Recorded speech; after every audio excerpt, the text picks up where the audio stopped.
The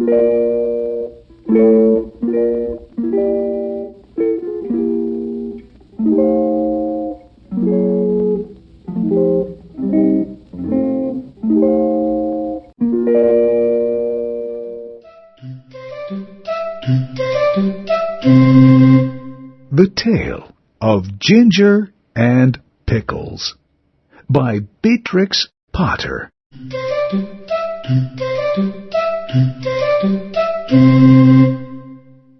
Once upon a time, there was a village shop. The name over the window was Ginger and Pickles. It was a little small shop, just the right size for dolls. Lucinda and Jane Doll Cook always bought their groceries at Ginger and Pickles.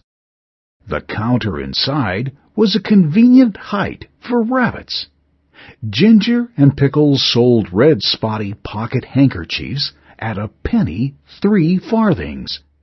They also sold sugar and snuff and galoshes. In fact, although it was such a small shop, it sold nearly everything except a few things that you want in a hurry, like bootlaces, hairpins, and mutton chops. Ginger and Pickles were the ones who kept the shop. Ginger was a yellow tomcat, and Pickles was a terrier. The rabbits were always a little bit afraid of Pickles. The shop was also patronized by mice. Only the mice were rather afraid of Ginger. Ginger usually requested Pickles to serve them, because he said it made his mouth water. "I cannot bear," said he, "to see them going out the door carrying their little parcels." "I have the same feeling about rats," replied Pickles, "but it would never do to eat our own customers. They would leave us and go to Tabitha Twitchit's." "On the contrary, they would go nowhere," replied Ginger gloomily. Tabitha Twitchit's kept the only other shop in the village. She did not give credit. Ginger and Pickles gave unlimited credit. Now, the meaning of credit is this. When a customer buys a bar of soap, instead of the customer pulling out a purse and paying for it, she says she will pay another time. And Pickles makes a low bow and says, "With pleasure, madame," and it is written down in a book. The customers come again and buy quantities, in spite of being afraid of Ginger and Pickles. But there is no money in what is called the till. The customers came in crowds every day and bought quantities, especially the toffee customers. But there was always no money. They never paid for as much as a penny's worth of peppermints. But the sales were enormous, 10 times as large as Tabitha Twitchit's. And there was always no money. Ginger and Pickles were obliged to eat their own goods. Pickles ate biscuits, and Ginger ate a dried haddock. They ate them by candlelight after the shop was closed. When it came to January 1st, there was still no money, and Pickles was unable to buy a dog license. "It is very unpleasant. I'm afraid of the police," said Pickles. "It is your own fault for being a terrier. I do not require a license, and neither does Cap the collie dog." "It is very uncomfortable. I am afraid I shall be summoned. I have tried in vain to get a license upon credit at the post office, said Pickles. "The place is full of policemen. I met one as I was coming home." "Let us send in the bill again to Samuel Whiskers, Ginger. He owes 22 9 for bacon."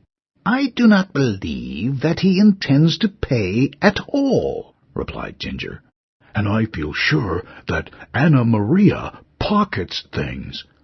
Where are all the cream crackers?" "You have eaten them yourself," replied Ginger. Ginger and Pickles retired into the back parlor. They did accounts. They added up sums, and sums, and sums. "Samuel Whiskers has run up a bill as long as his tail.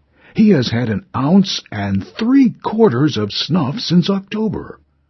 What is 7 pounds of butter at 1/3, and a stick of sealing wax and 4 matches?"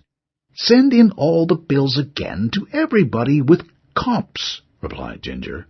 After a time, they heard a noise in the shop, as if something had pushed in at the door. They came out of the back parlor. There was an envelope lying on the counter, and a policeman writing in a notebook. Pickles nearly had a fit. He barked, and he barked, and he made little rushes.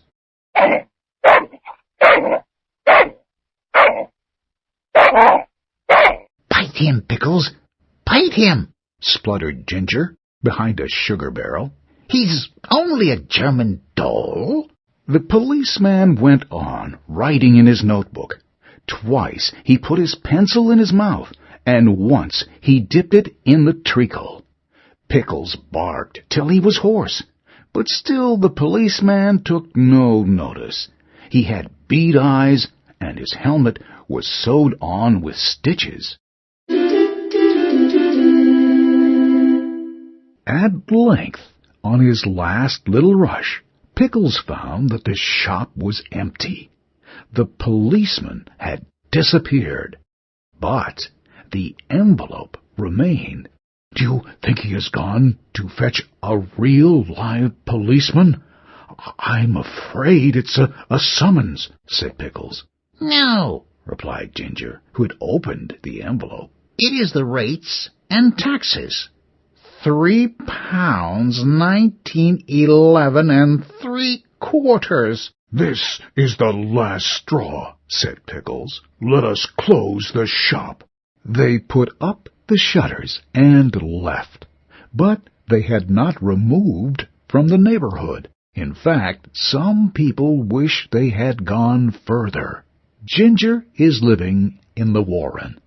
I do not know what occupation he pursues. He looks stout and comfortable. Pickles is at present a gamekeeper.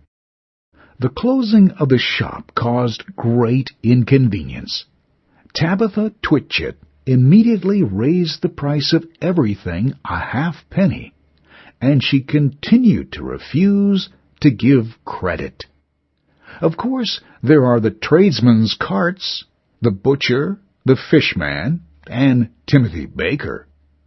But a person cannot live on seedwigs and sponge cake and butter buns, not even when the sponge cake is as good as Timothy's. After a time, Mr. John Dormouse and his daughter began to sell peppermints and candles, but they did not keep self-fitting sixes, and it takes 5 mice to carry one 7-inch candle. Besides, the candles which they sell behave very strangely in warm weather, and Miss Dormouse refused to take back the ends when they were brought back to her with complaints. And when Mr. John Dormouse was complained to, he stayed in bed and would say nothing but "Very snug," which was not the way to carry on a retail business. So everybody was pleased when Sally Hennypenny sent out a printed poster to say that she was going to reopen the shop. Henny's opening sale, grand cooperative jumble, Penny's penny prices, Come by, come try, come by. The poster really was most enticing.